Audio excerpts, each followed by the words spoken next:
네, 그럼 강성호 소장님과 함께 오늘은요, 몇몇 지역의 경매 사례들의 분석을 좀 해보는 시간 가져보도록 하겠습니다. 첫 번째 만나볼 곳은 경기도 하남시 덕풍동에 위치한 토지 지금부터 살펴드리도록 하죠. 일단 간단한 정보부터 체크를 먼저 해주시죠. 네, 말씀을 좀 드리도록 하겠습니다. 뭐 하남 하면은 바로 서울과 이제 접해 있기 때문에 사실 굉장히 이제 그 가치가 많이 올라가 있고 지금도 올라가고 있는 지역이다. 이렇게 말씀을 드릴 수 있겠는데요. 기본적으로 하남은 이제 신도시가 많이 지금 들어가고 있고 그 일자리라든가 여러 가지 이제 뭐 관련된 일자리도 많이 지금 만들어지고 있습니다. 유통산업단지라든가 거기에다가 이제 전철이 지금 개통이 이제 됐죠. 5호선이 개통이 됐고요, 작년에. 그 다음에 3호선하고 그 다음에 9호선도 지금 확정이 되어 있는 상태이기 때문에 이제 주요한 3개 노선이 하남에 이어지면서 하남하고 바로 인접한 서울하고 교통이 획기적으로 개선이 되고 있다. 이렇게 말씀을 드리고요. 물론 마찬가지로 대규모 우리 병원이라든가 또는 기타 뭐 컨벤션 센터라든가 호텔들도 들어갈 것으로 확정이 다 되어 있는 상태이기 때문에 하남의 미래 가치는 굉장히 높다. 이렇게 말씀을 드리겠는데요. 오늘도 이제 그 경기도 하남시 덕풍동에 있는 물건이 되겠는데요. 이제 경매 물건입니다. 낙찰이 됐는데요. 토지 지분이 되겠고요. 강제 경매로 이제 진행이 됐던 물건이고요. 면적은 뭐 41제곱미터 되기 때문에 한 12평 정도 된다고 볼 수 있는데요. 감정가는 4,920만 원 정도 나와 있는데요. 평당으로 따지면 한 41만 원 선에 나와 있습니다. 나왔는데 사실은 이제 그게 바로 역세권, 초역세권입니다. 하남시청역 바로 앞에 있는 초역세권에 있고 하남시청역이 이제 더블 역세권으로 확정이 되어 있기 때문에 바로 시청역 바로 이제 100m가 안 되는 곳에 있는 사실 토지가 41만 원이면 굉장히 이제 저렴하게 나와 있다 이렇게 볼 수가 있겠습니다. 그 이유 자체는 지목이 현재는 답으로 되어 있습니다. 논으로 되어 있기 때문이고요. 또 토지가 지분이라는 형태 때문에 그런데 사실 뭐 답이라는 게 이제 일반적인 우리가 전답 과수 농지 같은 경우는 이제 농지증을 농지 취득 자격 증명원을 받아야 되는데 이 같은 경우는 도시 안에 있는 주거 지역이기 때문에 농지증이 필요가 없습니다. 따라서 그냥 낙찰을 받고 소유권을 넘기는데 다른 제한이 없다. 그렇다 그러시면 이제 말씀드린 대로 이 입지에 대한 가치를 조금 분석해 보셔야 되는데요. 말씀드린 대로 기본적으로는 답으로 되어 있지만 현황상으로는 현재 도로로 쓰고 있는 곳이다. 이렇게 말씀을 드릴 수 있겠습니다. 그다음에 입찰 이제 진행 내용을 조금 이제 살펴보시게 되면 첫 번째 이제 진행된 변경이 먼저 있었고요. 그다음 1차, 2차 유찰이 되었고 3차에 이제 낙찰이 되어 있는데요. 낙찰 가격을 보시면 3,500만 원 정도의 낙찰이 되었고요. 결국 이제 그 경매 물건은 몇 명이 응찰했느냐가 굉장히 중요합니다. 그만큼 물건의 가치가 있느냐를 따져보는 하나의 이제 바로미터가 될 수 있는데 응찰은 6명이 해서 한 3,500만 원의 낙찰을 받아갔다 말씀을 드릴 수 있겠고요. 물건 현황에 대해서 조금 더 이제 말씀을 드리면 이 지역은 일단 도시 지역의 일종 일반 주거 지역입니다. 지목이 사실 토지에서는 중요합니다만은 실제로는 지목보다는 용도 지역이 굉장히 중요한데 용도 지역에 따라 건물이 어떻게 올라가느냐를 판단할 수 있기 때문에 용도 지역이 중요하다 말씀을 드리고요. 일종 일반 주거 지역으로 되어 있고요. 조금 밑에 보시게 되면 토지거래 계약에 관한 허가구역으로 되어 있습니다. 지금 이제 경기도나 서울 같은 경우에 토지거래 계약에 대한 허가구역이 상당히 많이 늘어나 있습니다. 그 말은 대부분은 그런 지역들은 가격이 올라갈 가능성이 많고 투기가 좀 투자라든가 이런 투기가 많이 몰릴 수 있는 지역을 묶어놨기 때문에 그만큼 역으로 말씀드리면 좋은 지역이라고 말씀을 드리고요. 토지거래 계약에 관한 허가구역 같은 경우는 허가를 받아야 되는데요. 실제 사용 용도가 맞아야만 허가를 내주는데 경매에서는 토지거래 계약을 허가를 받을 필요가 없기 때문에 상대적으로 더 수월하게 진행을 할 수 있다 이렇게 말씀을 드리고요. 마지막 줄에 보시면 아까 말씀드린 대로 공부상은 답이지만 실제로는 도로로 사용하고 있고 그 다음에 토지거래 계약 허가를 받을 필요도 없고 그 다음에 농지 자격 취득 증명에 대한 서류도 받을 필요가 없기 때문에 상대적으로 수월하게 쉽게 가격만 선정하시면 받을 수 있다. 이렇게 말씀을 드릴 수 있겠습니다. 네, 입찰 진행 내용부터 매각 물건의 현황 좀 자세히 살펴드렸습니다. 어떤 토지인지에 대해서는 간단하게 좀 감이 오실 텐데 제가 가장 또 궁금해하시는 부분 중에 하나죠. 등기부 등본상으로 또 어떤 내용들이 있는지 더 들어보도록 하겠습니다. 추가적인 설명 부탁드릴게요. 네. 사실 이제 권리 분석의 기본이 이제 등기부 등본을 보고 권리를 잘 분석을 하셔야 되는데요. 특히나 이제 그 경매 같은 경우에는 권리를 잘못 분석하시면 본인이 책임을 져야 되기 때문에 또 상당한 손해가 될 수 있기 때문에 특히나 권리 분석을 꼼꼼하게 하셔서 위험을 제거하시는 리스크를 제거하시는 것이 꼭 필요하시다 말씀을 드리고요. 잠깐 이제 권리 등기부 현황을 보시게 되면 말씀드린 대로 항상 중요한 게 말소 기준 권리를 먼저 찾아야 된다 말씀을 드리고요. 말소 기준 권리는 뭐 근저당이나 압류 가압류나 또는 이제 담보 가등기나 강제 경매 기입 등기 네 가지 중에서 가장 선순위에 있는 것이 말소 기준 권리가 되겠습니다. 현재 이제 그 등기부를 보시게 되면 가장 선순위에 있는 것이 동수원 세무서가 있는 압류가 되겠습니다. 이게 말소 기준 권리가 되고요. 말소 기준 권리를 중심으로 해서 본인을 포함해서 특별한 문제가 없는 권리들은 다 없어진다, 말소가 된다 보시면 되겠습니다. 그래서 그 밑에 가압류, 압류라든가 다음에 보시는 또 압류, 강제 경매 기입 등기, 가처분까지는 다 소멸이 된다고 보시면 되겠습니다. 그러면 권리상에서 크게 문제가 남는 권리는 없다고 보시면 되는데요. 이 권리에서 특별히 지금 신경을 쓰셔야 되는 부분은 항상 가처분이 있는 경우입니다. 가처분이 말소 기준 권리보다 뒤에 있더라도 이 가처분이 어떤 성격이냐에 따라서 없어질 수도 있고 안 없어질 수도 있기 때문에 다른 권리는 특별히 신경을 쓰실 건 없는데 가처분 같은 경우는 조금 꼼꼼히 살펴보셔야 되고요.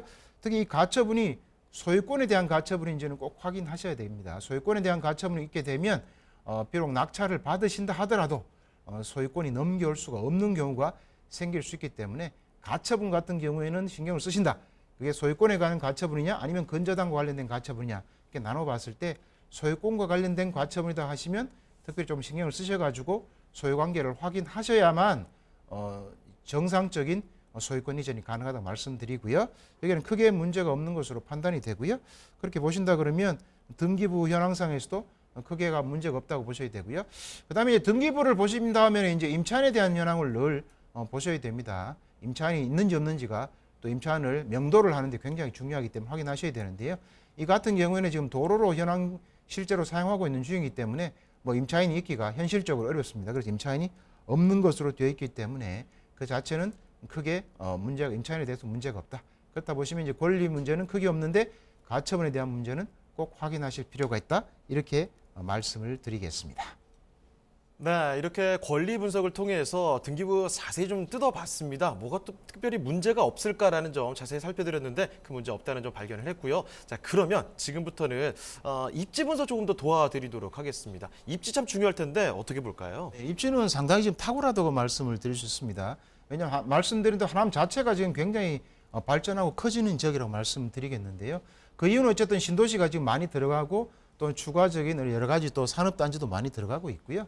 말씀드린 대로 현재 5호선이 개통이 되어 있고 또 그다음에 3호선하고 9호선도 착공에 들어가면 그게 또 새롭게 역들이 들어가면 여기 무조건 노선이 3개나 들어가게 되기 때문에 굉장히 이제 발전 가능성이 풍부하고 또 실제로 그렇게 움직이고 있다 말씀드리는데요. 이 물건 같은 경우는 지금 5호선 하남시청역 바로 앞에 있습니다. 초역세권에 있기 때문에 물건에 대한 가치는 굉장히 높다고 말씀을 드릴 수 있겠고요.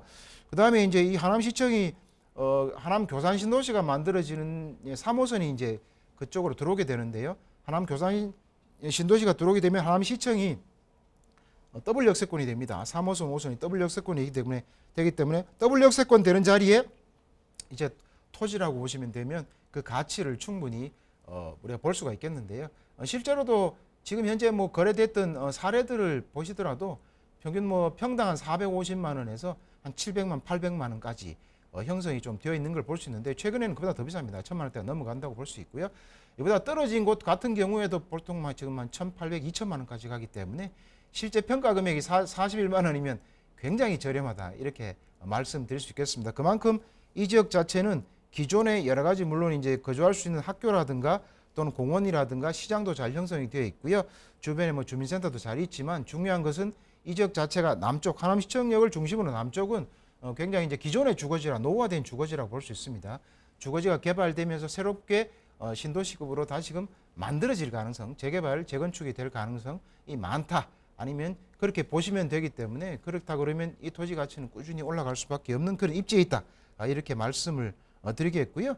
그 다음 장에 보시는 것처럼 실제로 구도심으로 형성이 되어 있기 때문에 각자의 필지를 보면 개별 필지마다 뭐 다세대 주택이라든가 또는 근린 상가라든가 다가구 주택이라든가 이런 형식으로 많이 갖춰져 있는데 굉장히 상대적으로 저렴하기 때문에 낙찰을 받으셨으면 나중에는 이제 많은 수익을 거둘 수 있는 자리다. 이렇게 말씀을 드릴 수 있겠습니다. 실제 주변을 이제 사진으로 좀 보시게 되면 사진을 보시는 것처럼 노후화된 이런 뭐 건물들이나 다세대라든가 이런 건물들이 많이 있는 것을 볼 수가 있습니다. 실제 볼 수가 있겠고요.